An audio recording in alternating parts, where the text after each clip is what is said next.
Do my countdown. Three, two, one.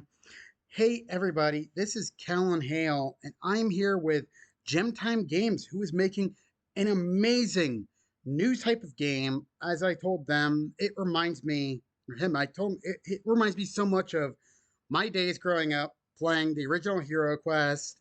Uh, Jim, how about you introduce yourself? Tell us what you're working on. Yeah, so my name is Paul Elpers. I grew up in southwestern Indiana. I went to the University of Southern Indiana for mechanical engineering. Um, Got out of there. I've been working a lab technician job for a while, studying new materials. But is my passion is game design, and I love strategy and I love math. So you know, you spend so much time as a consumer wondering, there's so many people out there who have taken that step to follow their dream, and you start to wonder why you couldn't do the same. So eventually, you tell yourself, I'm going to take that step. I'm going to try to make something that I really love, and something that an experience that I really want to share with other people. So I think about 4 years ago, I came up with a really cool mechanic that I wanted to create a game around. So I spent about probably 6 months with just that mechanic in mind. And I guess, after that, I decided I'm just really going to hit it. I'm going to go all for it. Um, and I started fleshing out a game around that. And at the time, I didn't have a whole lot of money, so I just said, you know what, I can do all this myself. So um, up from scratch, up from the ground, I've done all the graphic design and art and rules, rule book, YouTube videos, everything to get me to this point, because that's just my passion. And um, and I've decided a long time ago that I'm not going to let anything stop me. The only thing that can at this point is me telling myself that I can't do it. So as long as I tell myself that I can, I'm just going to keep going. And So and I'm going to make sure everybody knows this self support Saturday. You are my one of my people this Saturday to hype your stuff, so you're aware. awesome.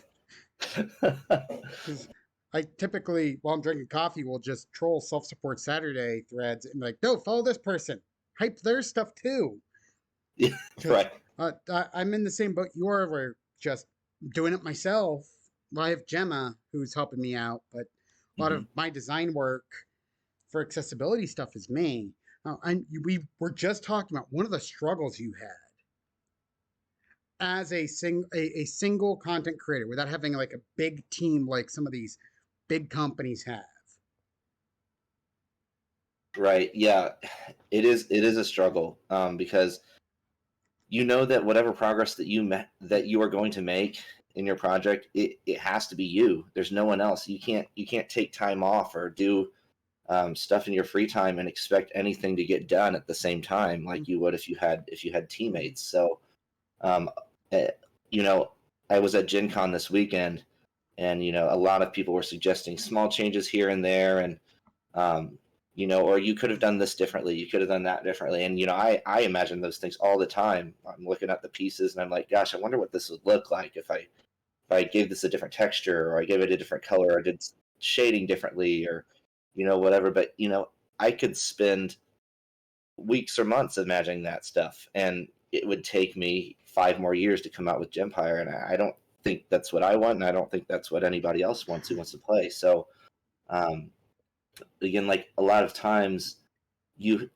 kind of just have to make a decision, knowing that there's a good chance it's probably not the best one, um, but it's acceptable. And it's the key to making progress. So a lot of times, the key to making progress is not letting stuff like that bother you, and having like kind of the mental fortitude to just say, I'm not perfect, and everything might not work out exactly how I imagined it. But I think as long as I give people something that they like, um, I don't necessarily have to meet all of my own standards of perfection, and making everything look, um, you know, extremely, extremely professional. Or a lot of it does look professional, but Not to the extent of other games that might have, uh, dedicated artists or more money than I do to commission art for their games. So, um, I just kind of have to make everything look as good as I can, and I think I've done that. I think you did as well. I mean, looking at the photos you posted on Twitter, you did an amazing job. Just solo, mind blown. This is amazing, I and appreciate it. I am excited for it. When actually we first met through Hope for TTRPG, and I was like, Yeah, I love this game idea you're coming up with, and I want to see it come to fruition because the big thing for me, I think, is your tagline that's heavy on strategy, originality, replayability, but no two games will ever be the same. yes. That is amazing to me. I don't I know a lot of my listeners are 5e fans, but I'm a fan of systems that I don't play the same game twice. Hmm. You've developed that from, you know, planting a seed to growing a tree. You made a replayable system. There you could have 19 different or sorry, my brain is going because I'm also a mechanical engineer and an electrical engineer. My brain is now doing that thing where it does probability. Yeah. 19,000 different probabilities based off the parts I'm seeing on the screen right now of how a game could end. Mm-hmm. That means you could have fun with this. Oh yeah. Like, what is your favorite part of your game? Mm. Okay, so I guess there's kind of two sides to that, I guess. So in so okay, I guess it's hard for me to answer that because I like a few different things, and I'm not even really sure which one is my favorite. It has to be either between.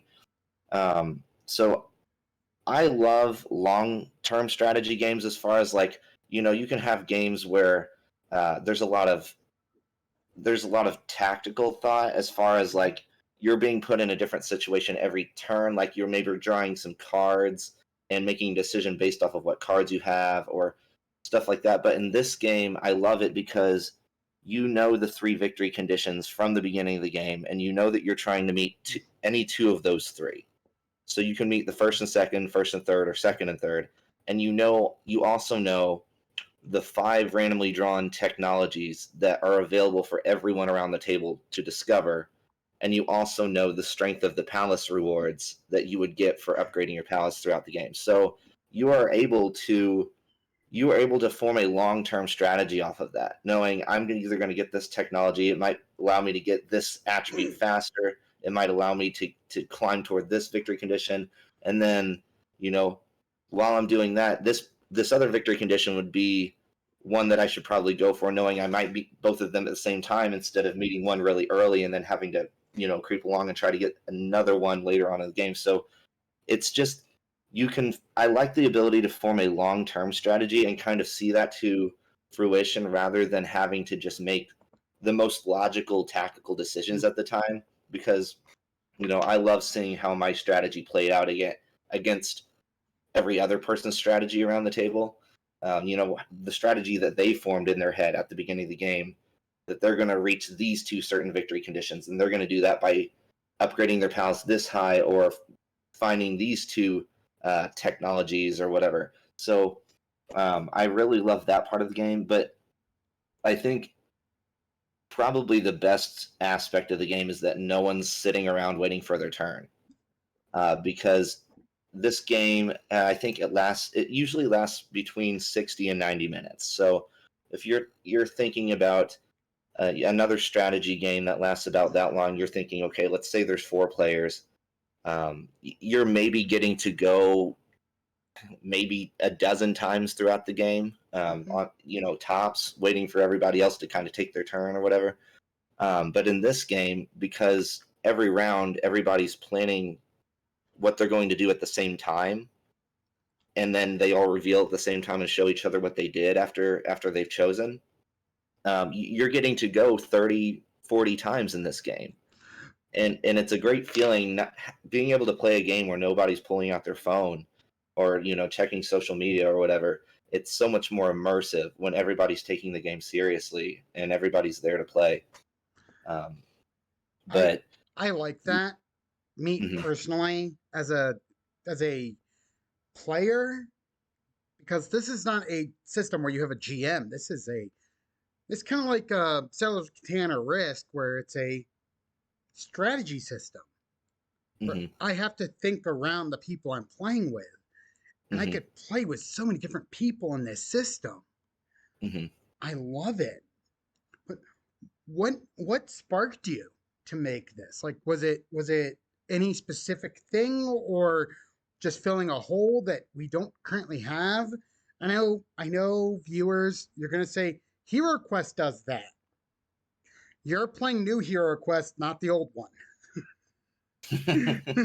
Because the old one, it was you go, then I go, then you go, then I go, then you go, back and forth for until, well, I shoot you with this ballista, which I love that we had those back in the 90s where you could shoot people. And I did shoot my brother in the face a few times, but that's besides the point. But I love that idea of everyone has to think together. Mhm. You might, like, I'm curious, do you have allies? Like, could I ally, let's say, you, Hope, Gemma, and I are playing together, and you and Hope make a. Do you have like a ally system in the game yet? There's no ally system.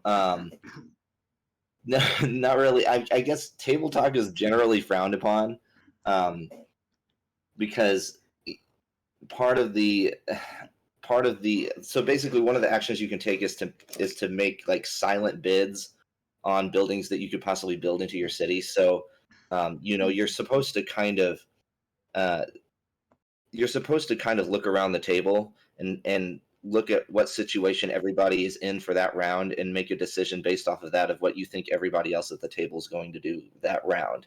And then basically your objective is to write something that they don't predict you're going to do, or write something based on the fact of this is what you think everybody else is going to do, so this is how I'm going to do the best this round. So Hmm.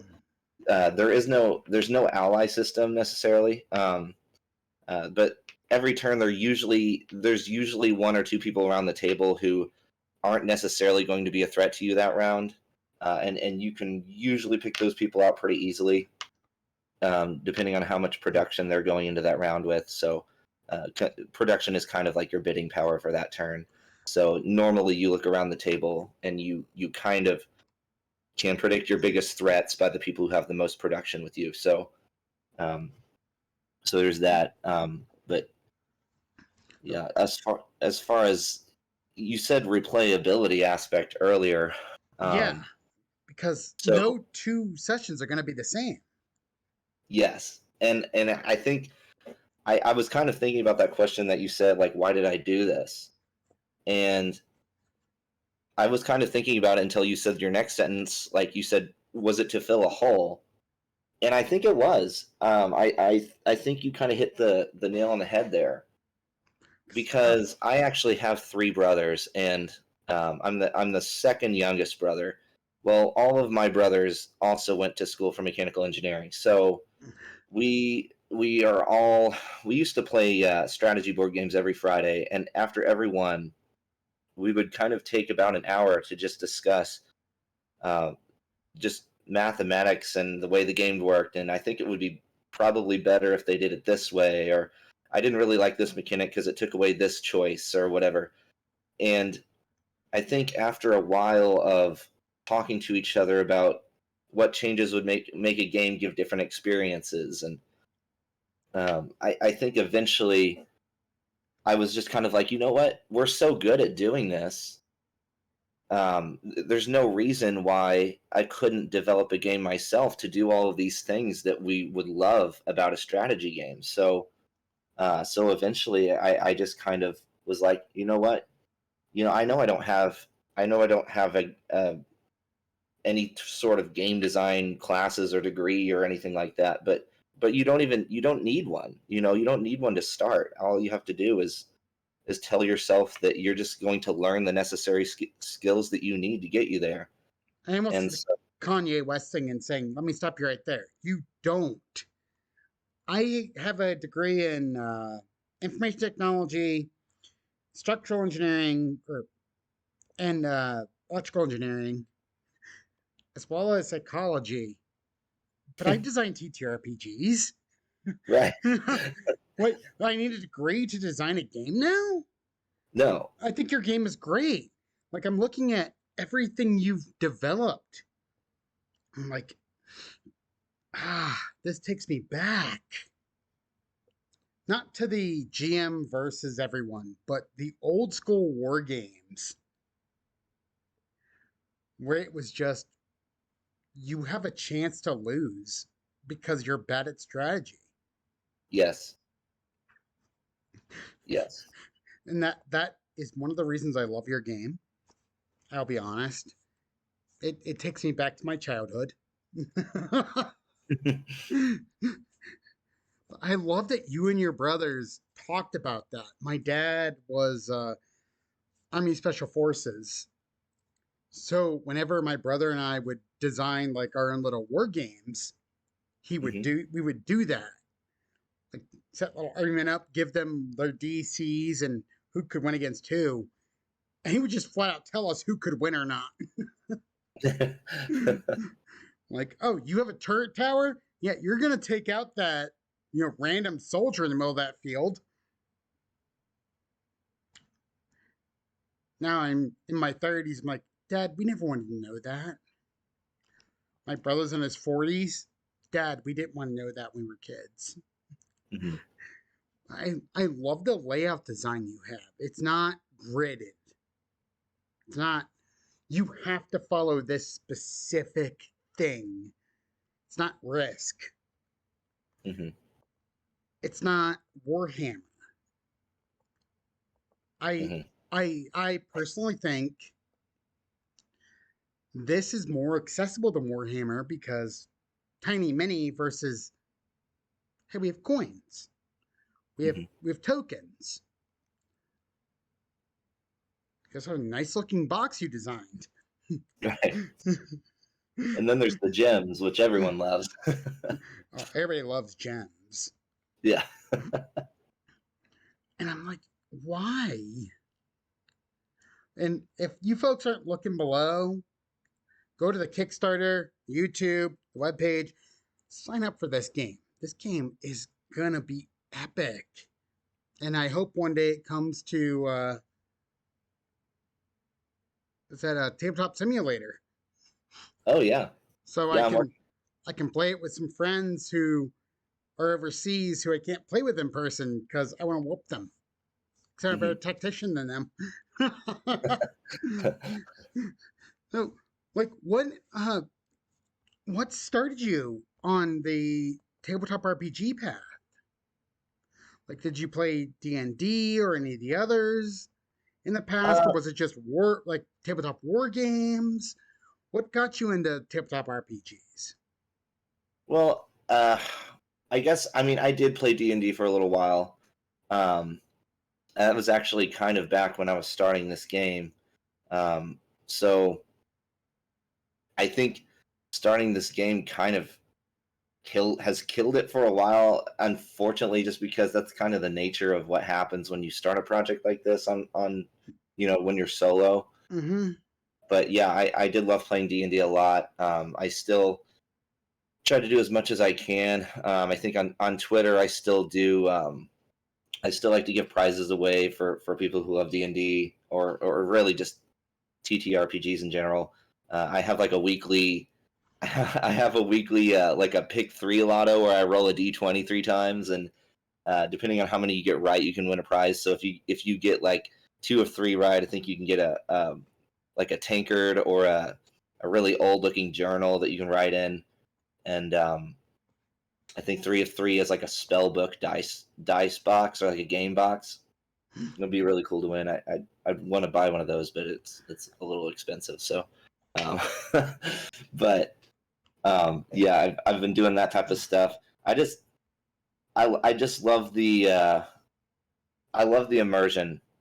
I love, you know, I can play video games that immerse me as well, but I think with video games there's a little bit of a disconnect with me because um, for video games with me, I can spend a whole bunch of time playing them, but at the end of the day, if I make progress in a video game, what do I have to really show for it other than the fact that I can, it really only means something in the context of other people who have also played that game. So I think uh, D&D, for a personal aspect, has that charm of just personal interaction and experiencing things with people, in the real world, Mhm. um and I think that's what I love about it over video games. I mean, like I've played some online MMORPGs, made some great friends from it, but when I sat down at a table first time at a con with a random group of folks as a GM, so I Hmm. did not sign up as a player because I was playing for 20 plus years. They're friends for life. Like afterwards, we all went out for drinks and dinner. Right. They were just like, "Oh my god, this game was so fun!" Like, I'm glad you enjoyed it. Yeah. I'm gonna go out to this named restaurant. Do you guys want to join me? And the one girl was like, "I'm not 21. I can't get in there."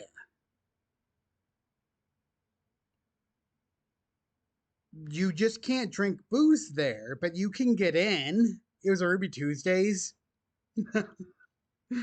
She thought she was convinced you had to be 21 to go to Ruby Tuesdays because they served alcohol. Like, no,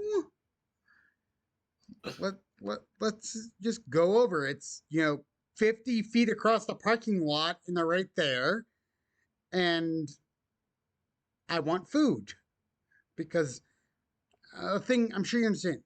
Like running a game is hard. Explaining a game is draining too. Yes. I've had to explain multiple of my games to people. I write them myself. Not like this, not designing from ground up. Typically take something small and build on it. But you design from ground up, which I think is awesome.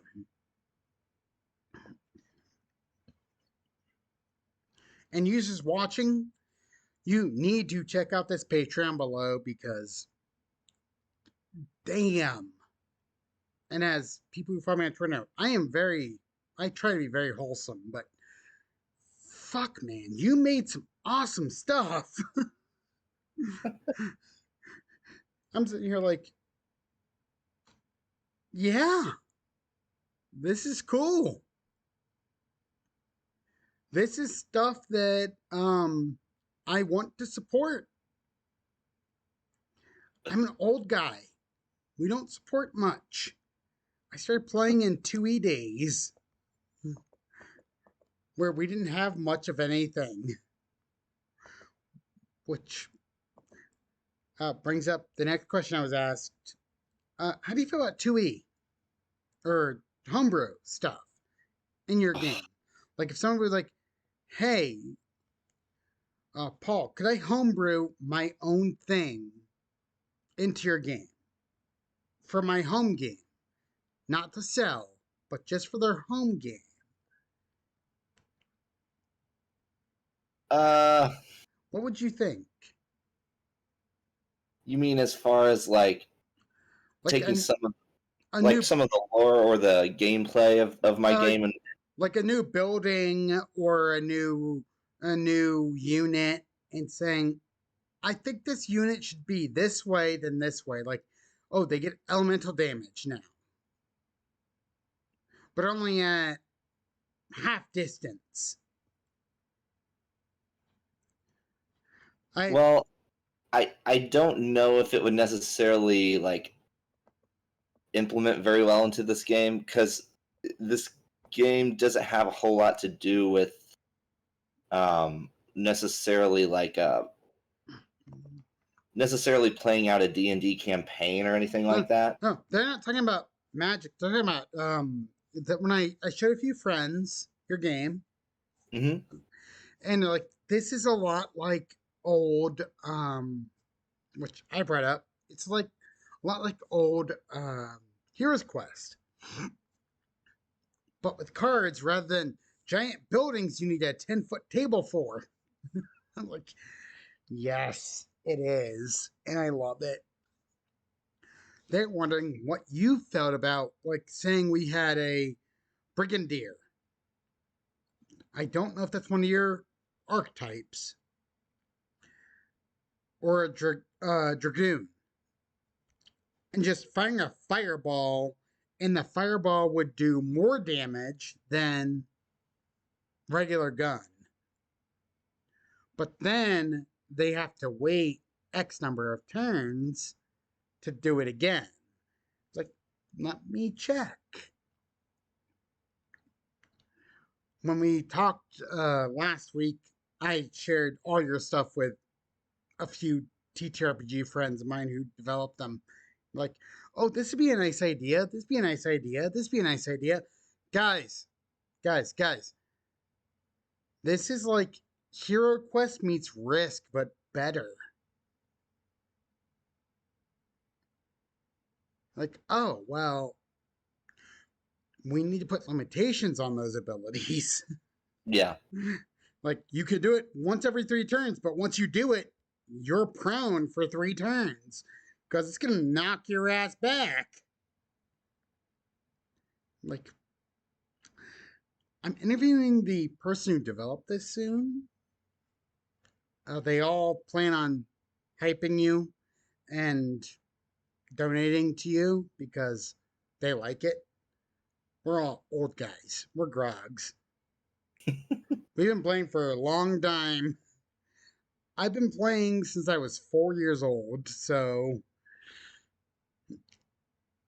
these folks I'm talking to were people who played with me who are like, ooh, they actually, one of the people I called your game, ooh, it's new Hero Quest, but better.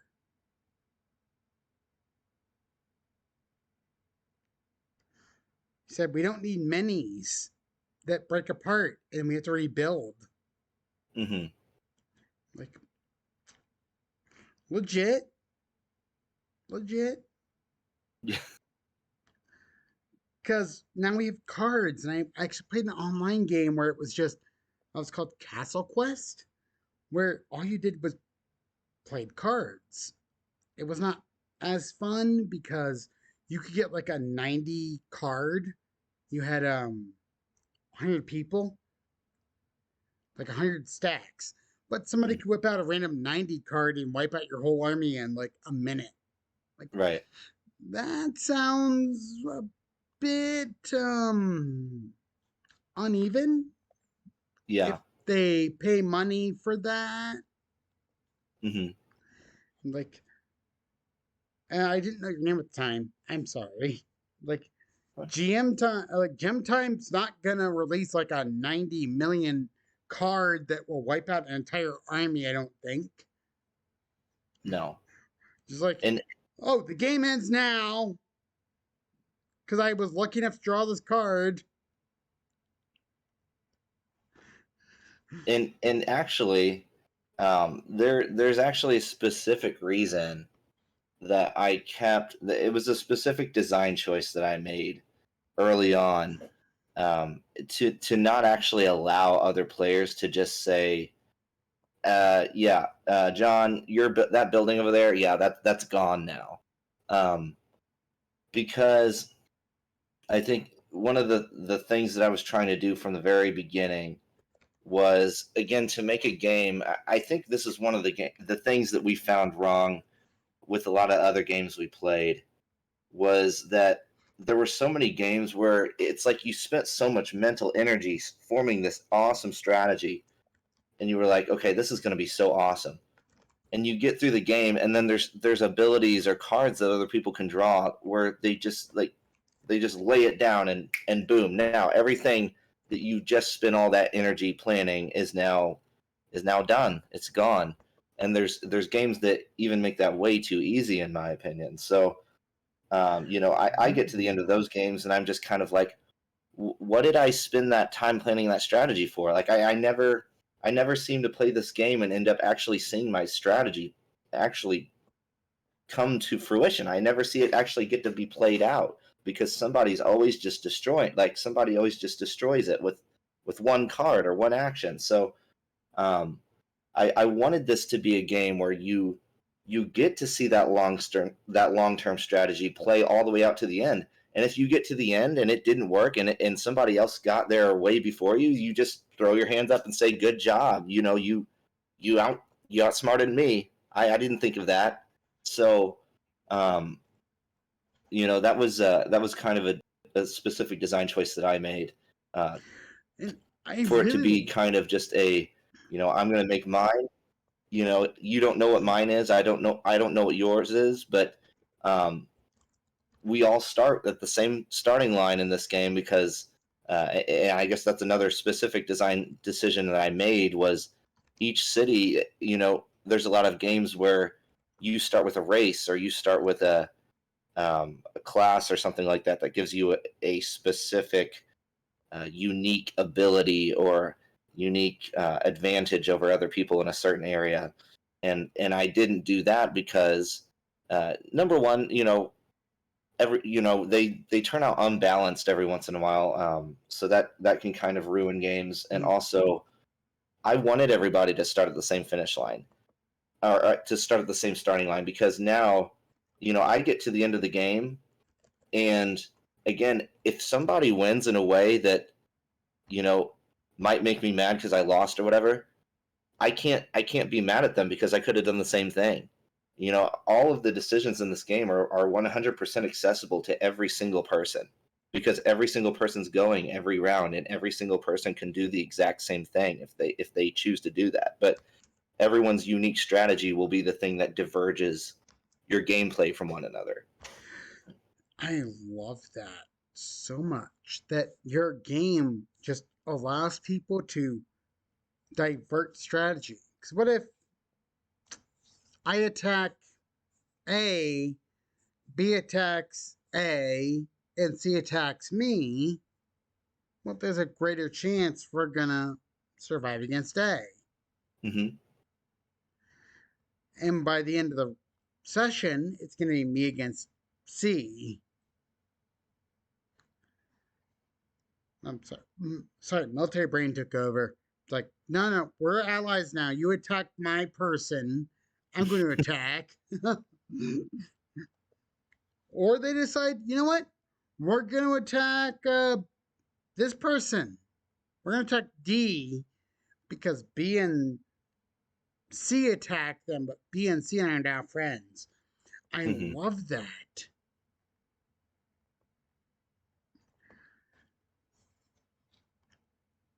So, one question we always ask in these: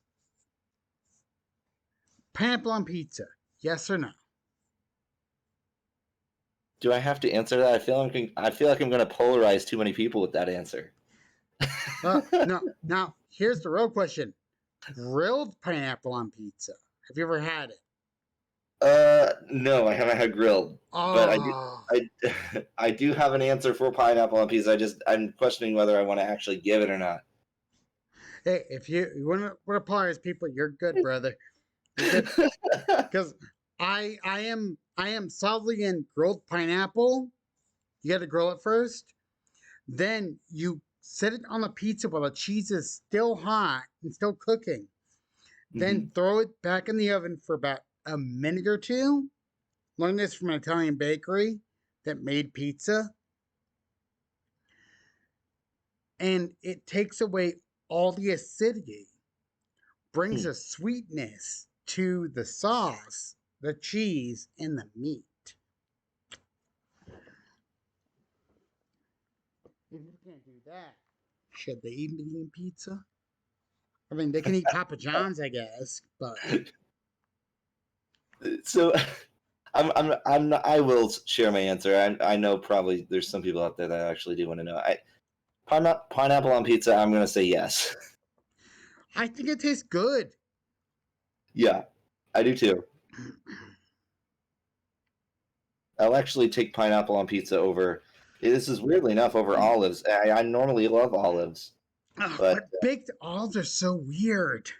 mhm, They yeah, get dried out, hmm so you get like a bit of real olive and then skin. yeah. That's my problem with baked olives on pizza. They just mm.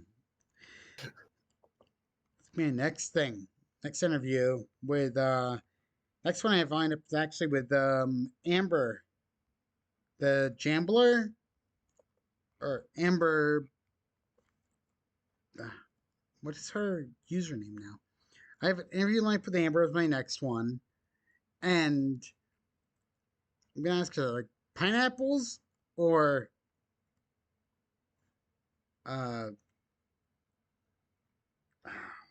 my brain blanked. Olives on pizzas.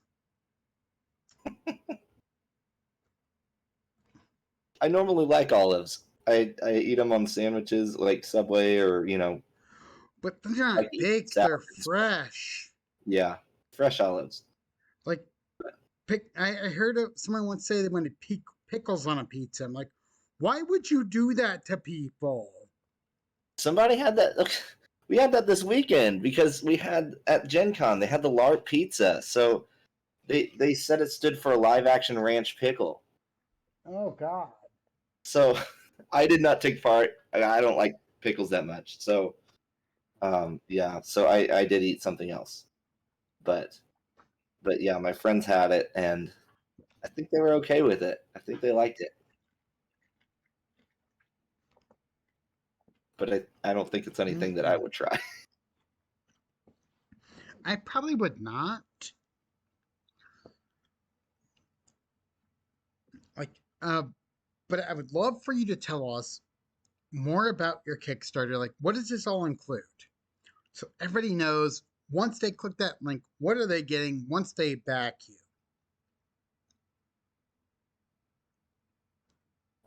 So okay, so basically everything you see, so you have that picture with the black background that has kind of that box open with everything kind of on the surface around it, um, with all the pieces kind of spread out. And I think you will see that on the Kickstarter page as well. Although I do need to update that picture because a lot of the components have been updated since I posted that picture on the Kickstarter. So, but everything you see in that picture will be in the box. So that includes the dice tray. That includes the Gempire dice tray on the right, the collapsible one. That surprises a lot of people because not a lot of times games actually have those included in the game. So those will be included in the game. So as far as what you can get, I will have plenty of different tiers for you to reach with your donations. Um, I haven't completely confirmed them yet. I know I will have an autographed version of the game available for probably around, I would probably say about $25 above what the actual game will be sold at. So I'll sell, I'll sign everyone who meets that tier. A lot of them will be recognition things. So I think reach a certain uh, if you reach a certain level, I will put your name in the back of the rule book with that title, like a noble title of your choice. So you will get to choose if you want to be like a lord or or a lady or so that'll be kind of cool. You'll get to be under King Zarman's noble society. So that's kind of a fun thing. Um, And so a lot of people also like to ask about my Kickstarter. They're always asking me, so when are you going to launch? And I don't really have an answer for them because as somebody without a marketing team and without that huge reputation of other companies, I, it's impossible for me to predict how quickly my support is going to increase. So, you know, I could tell them, yeah, in 4 months it'll launch. Well, I don't Mm, know how many followers I'm going to have in 4 months. I would much rather base it mm, on the amount of followers I have. So, mm. depending, it basically depends all upon how many followers I have. So I'm gonna probably make a number. I've been saying about 1,500 so far, but that could change again. Can But can I I'll give you have some advice? Because I helped a few tabletop RPGs. yeah. When you hit 1,000, here's what I want you to do. Because I helped them get successful TTRPGs off the ground. We're gonna help you reach 1,000. Okay. Then you launch your Kickstarter. You DM me either on Discord or Twitter. Fairly both, so I see it. Because Twitter goes weird with those sometimes. I will hype you everywhere. I got a guy with 200 followers. His TTRPG to $80,000 in a month. Wow. Wow. Cause you're on my hype squad now, buddy. Whether you like it or not, this is a threat. You're getting hyped every day. I hype stuff, and you've seen me. I hype stuff 6 days a week. This is incredible. I like your game. I hype it across Discord, Facebook, as well as Twitter and Reddit.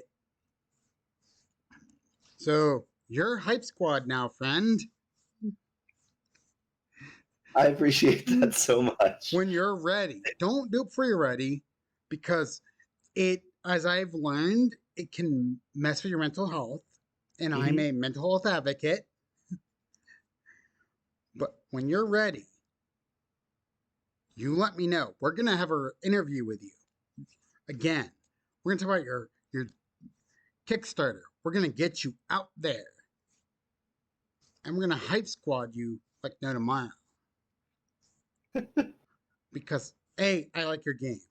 I like that it's accessible. Where I'm not having to try grab, like I have nerve damage with my hands, so I can't always grab my dice right. So when Gem and I are playing our weekly game, she has to get my dice for me. You're right. Your game, I don't have to worry about that. I can just pick up a token. That's what I'm doing. Pick up a card. That's what I'm doing. Hmm. You are now on Hype Squad duty with me. And I'm going to hype it when you're ready. But you gotta let me when you're ready. Give me like 2 or 3 days. We're going to hype you everywhere. As one engineer to another, I give you my word. I'm also a spec op sailor. I give my word. We can't break our words. I'm going to hype the hell out of this because I love this. I know so many people who love war games who are looking for something besides Warhammer. There are 22 out there that all require minis right now. Right.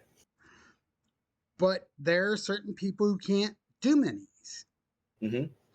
My one friend who wants to do mini wargaming, he's allergic to the metal they use. Hmm. He's like, I'm on a war game. I love it. Yeah. But also, anaphylactic shock sucks. Like, yes, it does.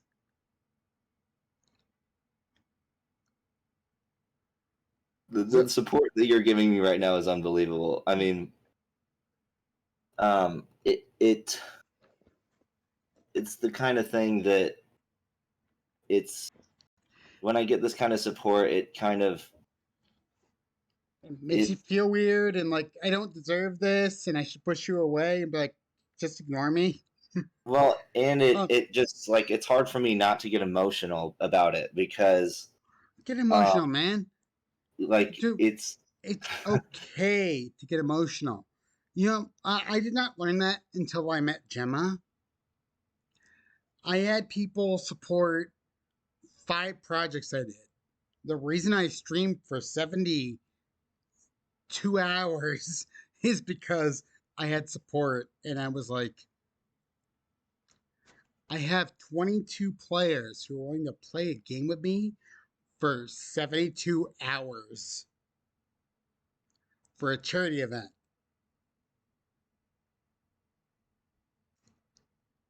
I it's a don't know long what to say. it's a long time. But They it's okay to be emotional. I am fully gonna support you being emotional. Like I'm not kidding. I am gonna make sure everybody I know, when you're ready, we will complete this project. I've done it to 5 others already, and I've only been in the community for what, 4 months now. But I know a lot of people who want to support TTRPG folks who are trying to bring positivity and love in this community and accessibility. Everything you've shown me is accessible. mhm. I, I, I designed years ago braille dice for someone because they're low vision. They played Fate Core with a tarot card deck they wrote. I won't mention their name because they asked me never to on recording because they're afraid of transphobes, and so I won't. But I designed them 3D cards. You made an accessible game. You made a game that I could hand to my friends who can't roll the tiny d6s that come with war games Mhm. and say, here you go. I was like, here, here are your discs. Pick it up. Here are your cards. Pick them up. See what you get. Play your game. Have fun.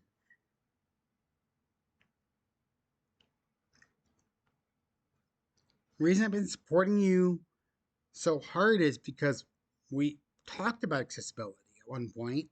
You were in a thread of accessibility and said you wanted your game to be accessible. Today you proved that to me. So if you don't, when Yeah, you're ready to launch, you let me know. We'll make sure you succeed. I'm gonna do that. There's no chance I don't do that.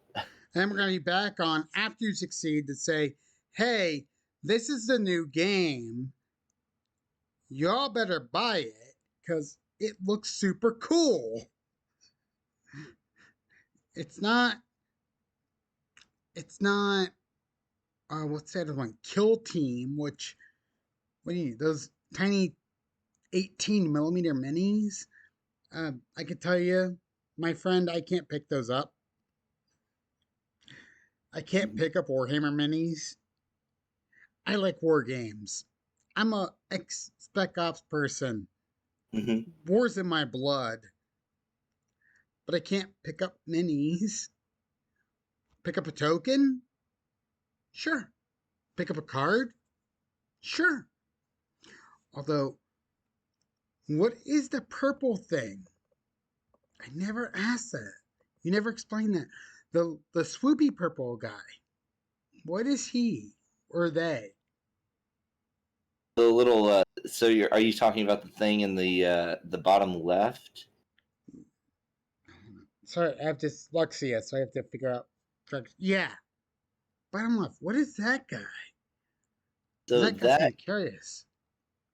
so that is that's called your culture flag. So one of the things that you can increase for your city is your culture.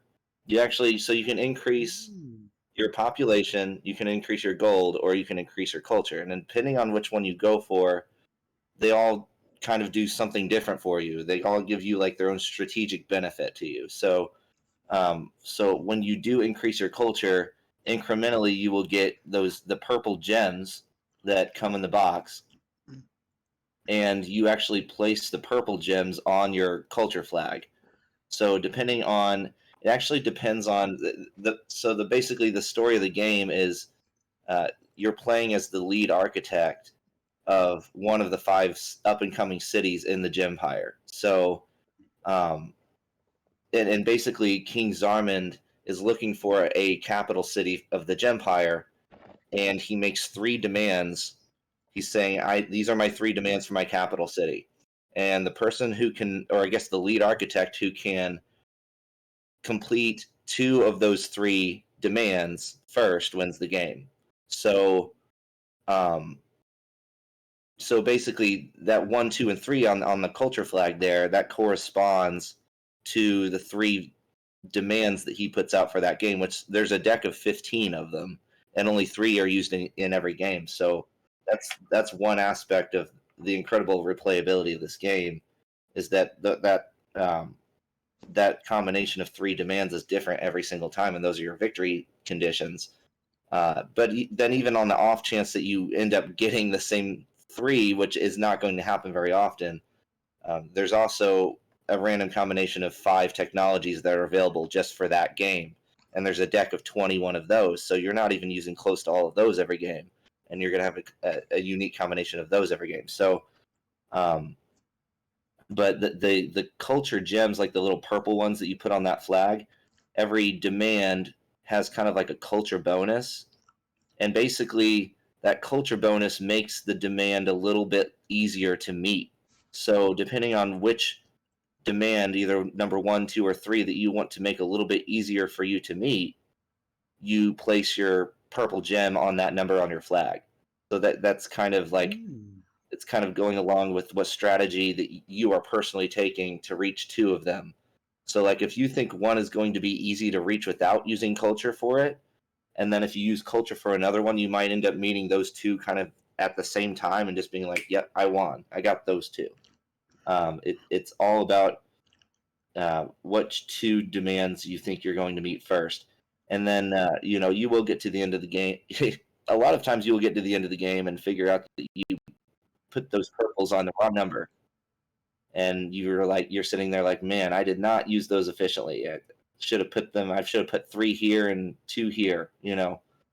But that those, like I said earlier, those are kind of the games where you just have to throw your hands up and congratulate the winner and just be like, wow, well, you outthought me.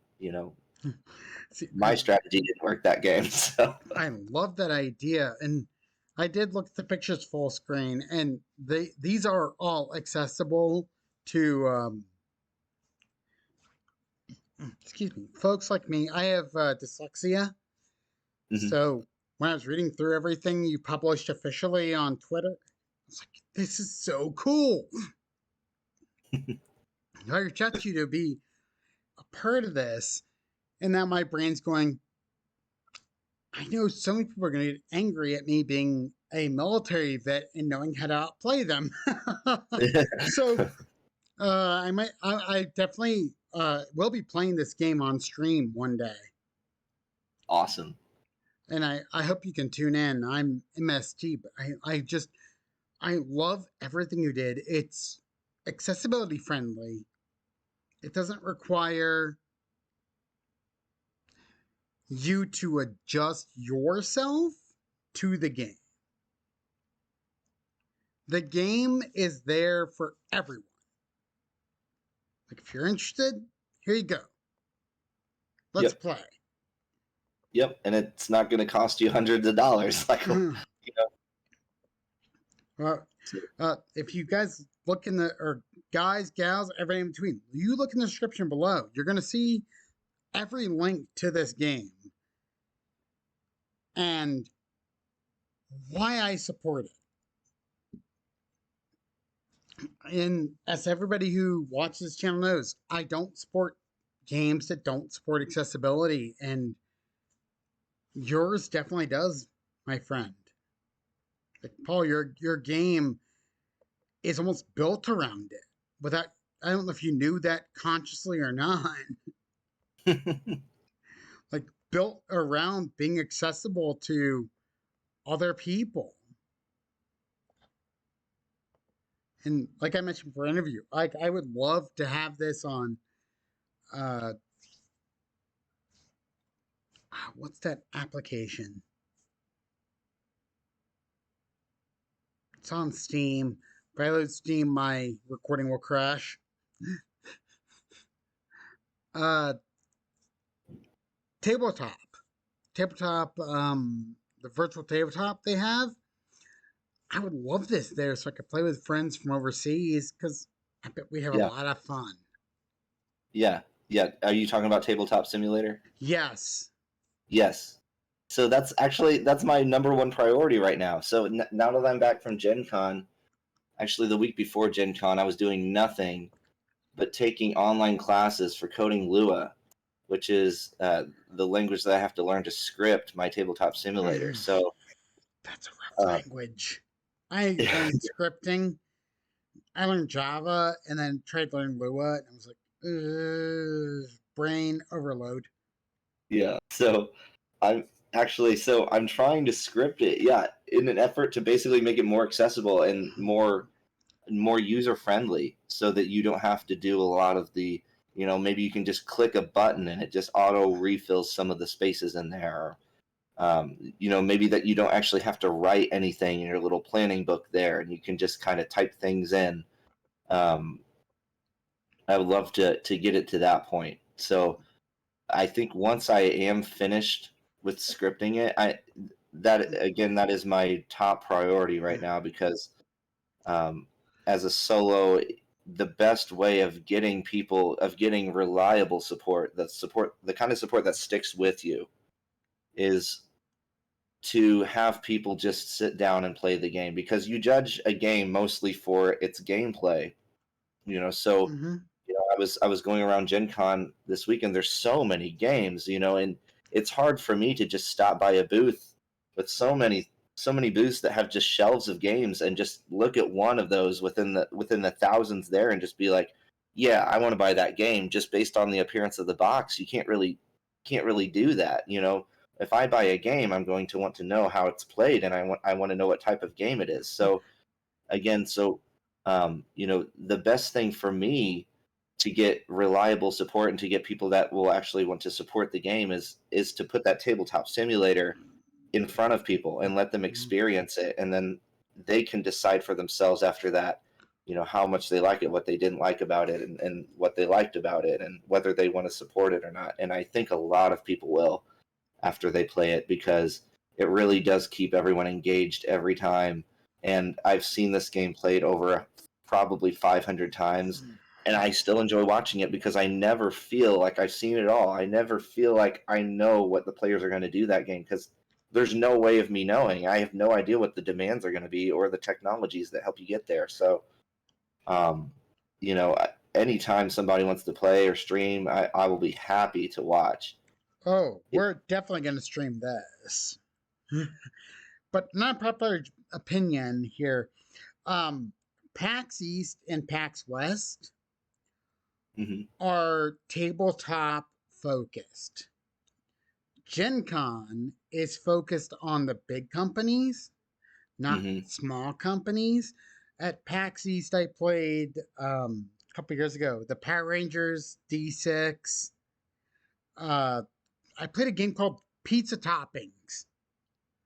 Hmm. I played a Western style game. Like, if you wanna hype your stuff, man. I know it's hard travel right now, especially. COVID. I moved out west, moved to Midwest during COVID. It's hard, but even if you could send it to someone at PAX and like set up a table for me, Hmm. you would get a lot more recognition because you're like me, you're Midwest. Not a lot of tabletop fans, like not a lot of wargaming fans here, but out that way, oh god. I played so many war games at PAX East between or PAX Unplugged East between and also PAX Unplugged West. So I was there for conferences on TTRPGs. I was there for accessibility access. That's why I asked you on when you shared with me your original pictures. Like, these are accessible. You're not making it so I can't pick this up and play it as someone who is disabled, who has dyslexia. I enjoy that. Hmm. I'm hyping you up for that because some people do. Like, well, dyslexia is not a real thing. Yeah, I've heard that twice today on Twitter, and well, they're blocked now.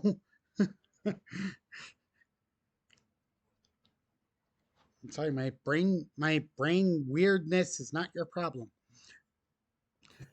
But like, if you when you come up with another version of this, because I know your Kickstarter is going to take off,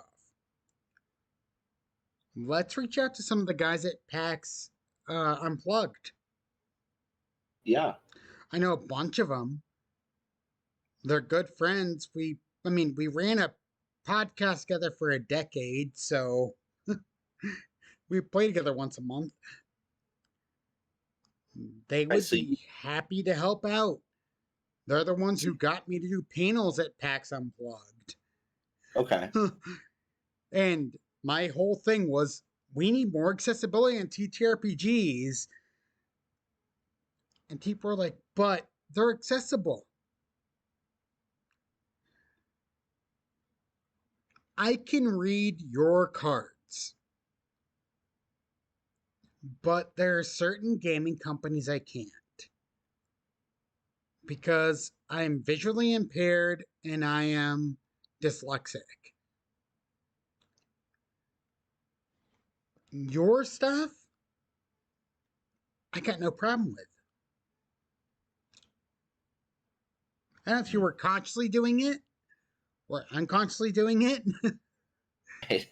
but you made this accessible to people like me. Dyslexic people are typically also visually impaired, I've learned. Hmm. So, like, you made something that I can look at and be like, oh, I can put this up on an overlay and people can see all the details. Not too many because I'm going to steal your idea, but they can see the details. Hmm. And I like that. Like Gen Con used to be good for that. Now they're moving more towards video games, which I know how I feel about that. I just know that because a friend of mine who's at Gen Con was like, they hype my video game more than they hype my TTRPG. Like, what? Yeah. You mean the TTRPG you spent 5 years making versus the video game you spent two making? Hmm. Huh. But this we're gonna wrap it, folks. So, Paul, tell us about where are you going? You're going to you just got back from Gen Con. I know you're busy. You got your Kickstarter up soon, don't you? Yes. Well, yeah. The preview page is up, but yeah, I think once I reach a certain number of followers, then that's when the launch is going to happen. Oh, let me know how many followers you need. Okay. So I'm completely open to taking suggestions for that actually, because my original plan was 1,500, uh, All right. but I think my goal is going to be around $40,000 for the Kickstarter. So because it is a fairly large game, um, So so let's help Paul already. Let's let him reach 3,000 followers. If I reach 3,000, I that would be way more than I would ever expect. Hey, we don't look small here, my friend.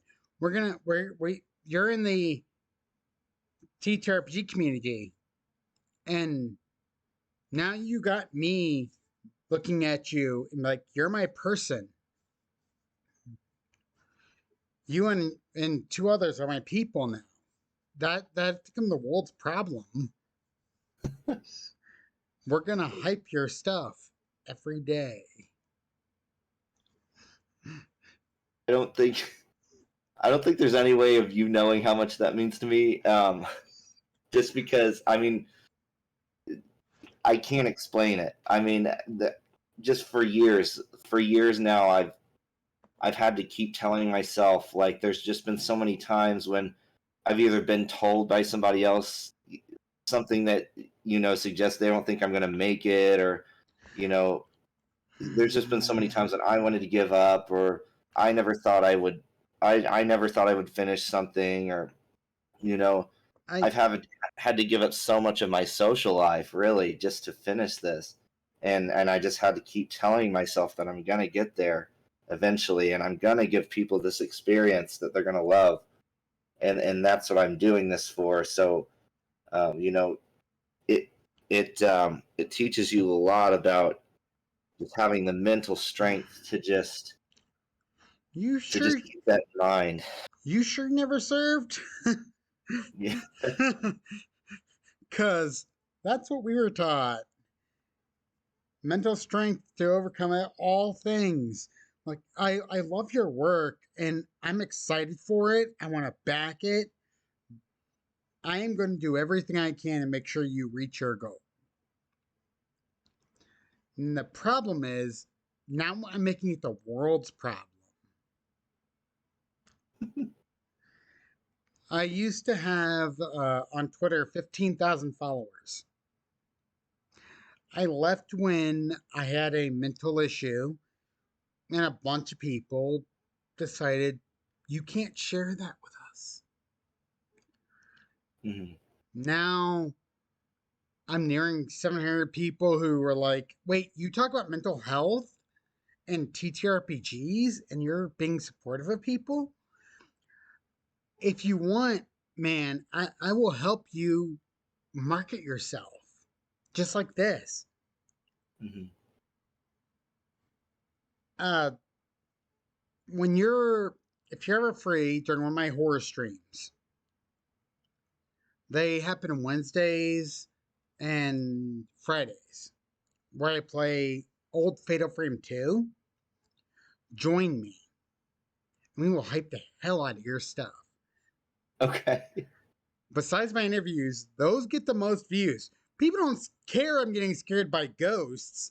They want to watch a game they know that was based off a movie.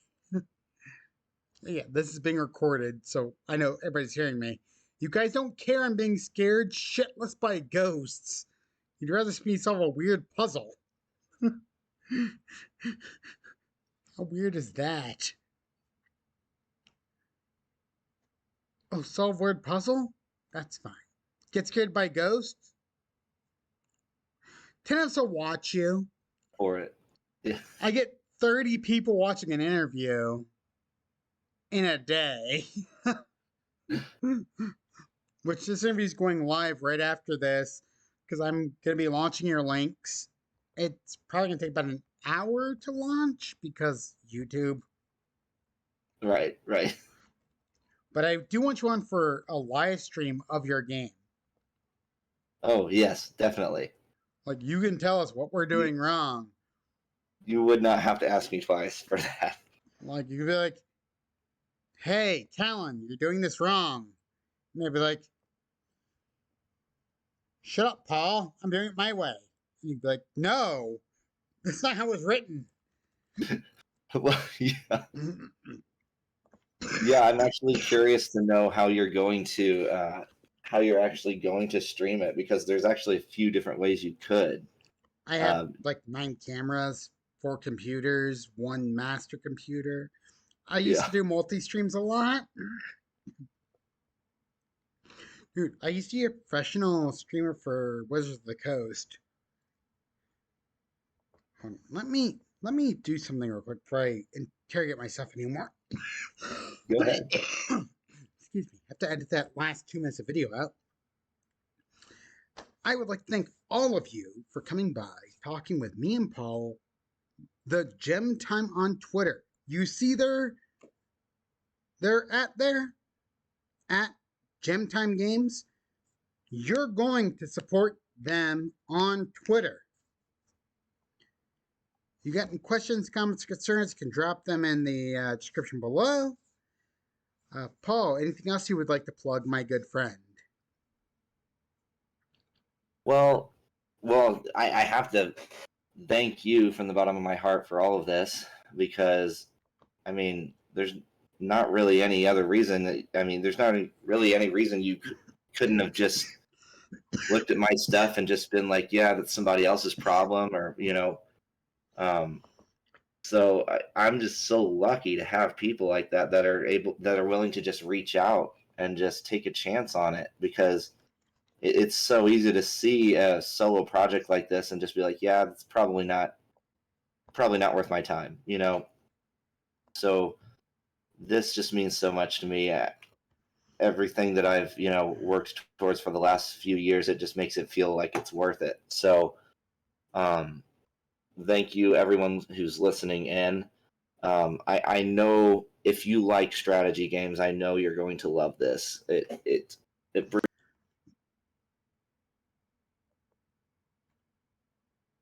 No, no, no. Ah, hold on, folks. Discord closed on us.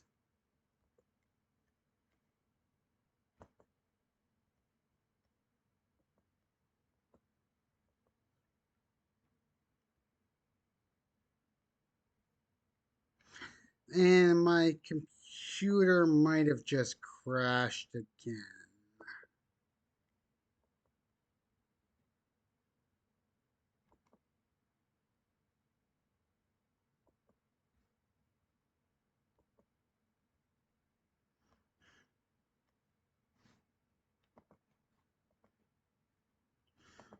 Come on.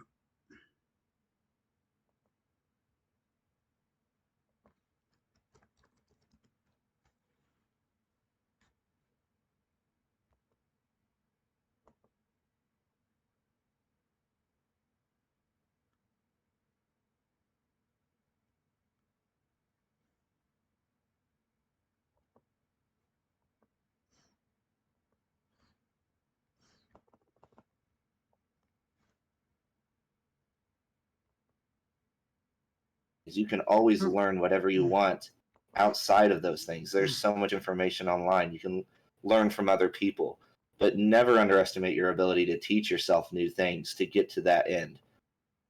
So that's what I've had to tell myself this entire time. I've learned so many programs that I did not know how to use when I started this, and I taught myself over weeks and weeks, and just trusted that as long as I tell myself that I'm going to stick with it, uh, I'm just going to keep going. I'm just going to keep going. So I'm going to teach myself new things, and I know so much more than I did when I started.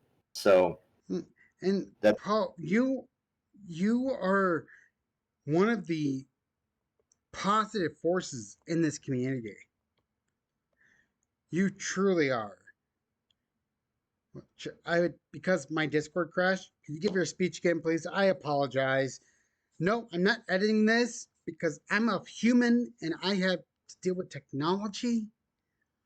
And I want to thank Paul so much because he is a positive force. He might not realize it. He might think that he's just making a simple thing or complex thing.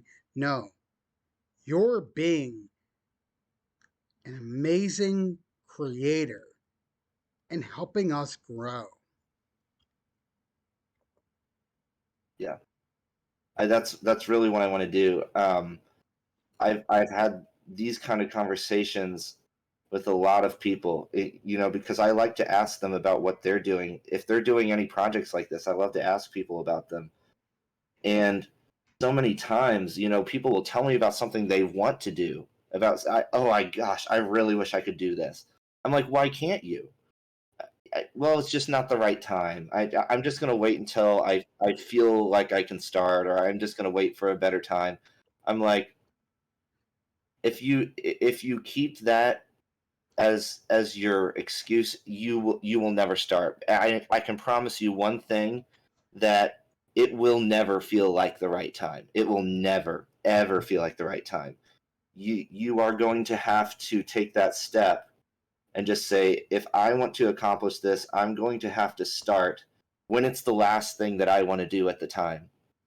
But just the accomplishment of, I mean, I always think about the fact that 10 years down the line, I don't want to regret not doing something that I really, really want to accomplish, and wonder how well I could have done it, Mm. and if I could have done it at all, and what else I could have created in that time. What confidence it would have given me to do even greater stuff. So, um, I can promise you that when you start, it will become easier. You might be afraid of all the things that you'll have to give up because of the time that you take for it. It does get easier. I don't crave video games quite as much as I used to.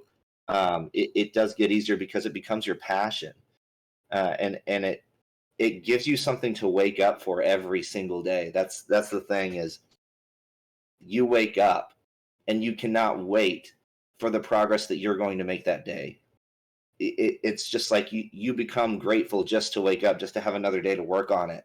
And that's really what's kept me going for 4 years, because I don't think I would have gotten there otherwise, if I wouldn't love doing this. So that's just my advice to everyone: is don't think that you're going to flip a switch and one day just like really feel like working on something, because it it really doesn't happen. When I started this, it was kind of the last thing that I wanted to start on, but it does get easier, and after a while it does become your passion and something that you really, really want to do. So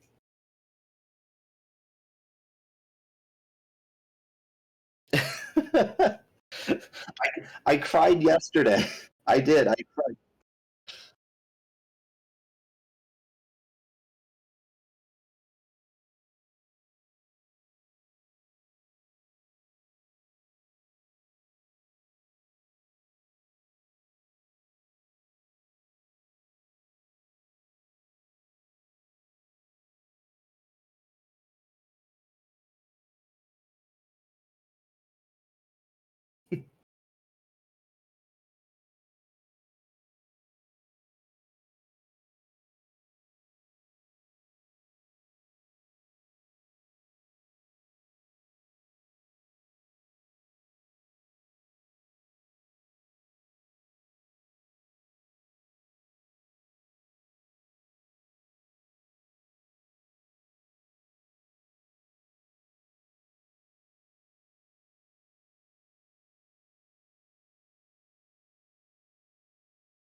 Mhm.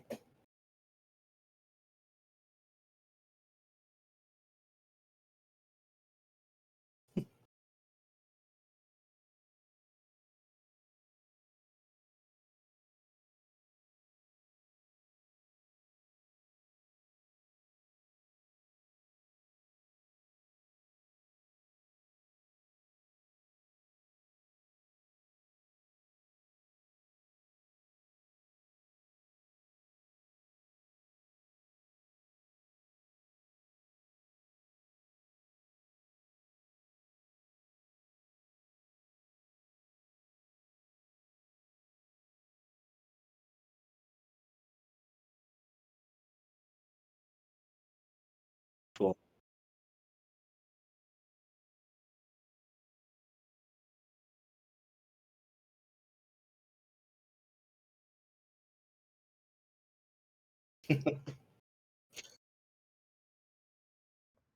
So, you guys are gonna get you're all gonna get shout outs all day Saturday from 9 a.m. MST to 9 a.m. to 1 p.m. MST. I don't apologize for your timelines because last person I promoted unfriended me on both Facebook and Twitter. They stopped following me. Like, I didn't know you meant that much. My phone died. Oh gosh. Well, no, I mean I'm ready I for it. like I warned you. I was smart. I warned you on Thursday. I prepared you.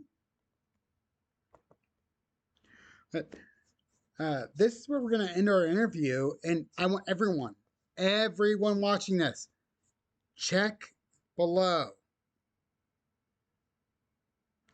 for links to GemtimeGames. Check their Twitter, check their webpage, check their Kickstarter, give them a follow. It is so worth it. They're making an accessible game that folks like me can use, who have borked hands and borked brain, let's say.